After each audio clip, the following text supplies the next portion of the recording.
Kingkidkits.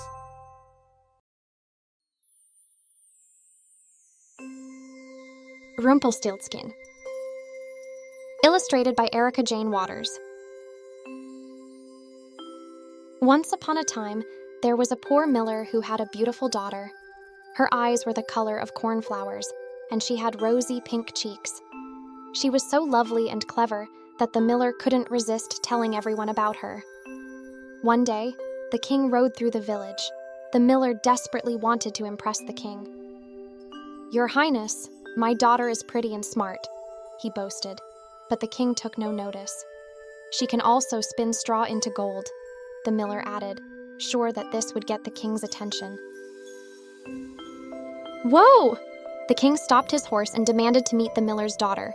He took her back to his castle and led her up a winding staircase to a room in the turret. There, she found a spinning wheel and a towering pile of straw. "Spin this straw into gold by morning," said the king, "or you'll be thrown into the dungeon." As soon as the king left, the miller's daughter began to cry. Even if she had a year to spin the straw into gold, she couldn't, for she didn't know how. Thinking about the dark, dingy dungeon, she sobbed even louder. Just then, a funny little man danced into the room, clicking his heels and tapping his toes.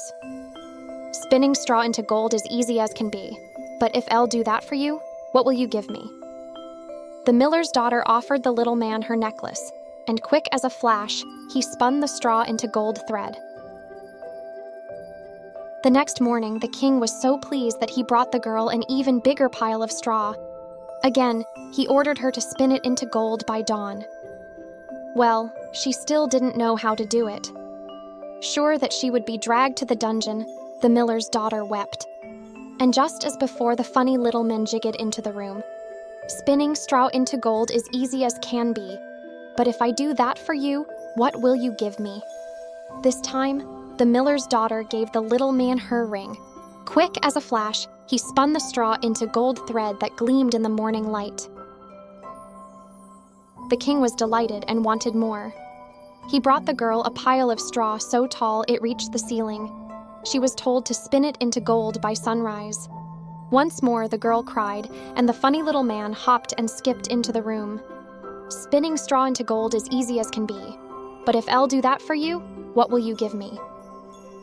This time, the miller's daughter had nothing left to offer him. He made her promise to give him her firstborn child. Then, fingers flying and toes tapping, he spun the straw into gold. The king was so overjoyed with the golden thread that he asked the miller's daughter to marry him. They held the wedding the very next day, and the miller almost burst with pride when his daughter became queen.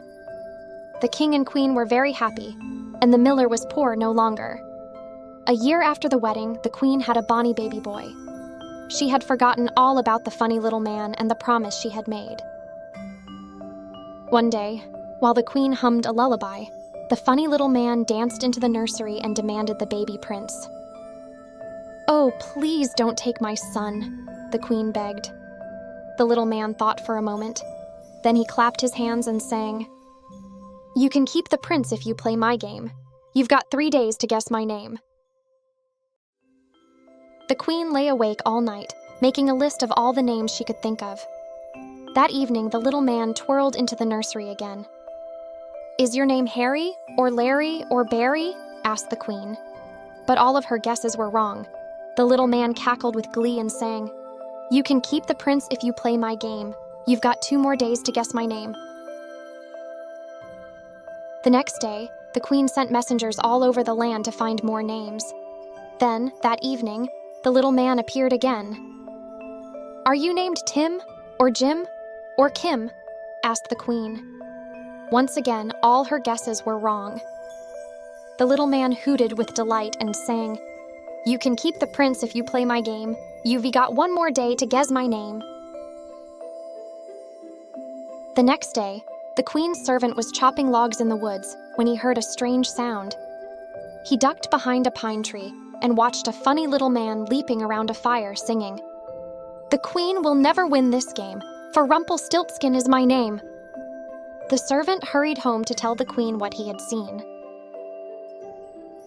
That evening, when the little man danced into the nursery, the queen pretended to think. She said. Is your name Doodlebug? Or Tiddlywinks? Or Flibbertigibbet?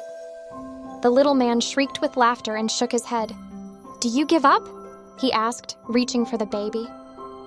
I know. It's Rumpelstiltskin, exclaimed the queen. The little man's face turned as red as a beet and he howled, Oh, what a shame! What a terrible shame!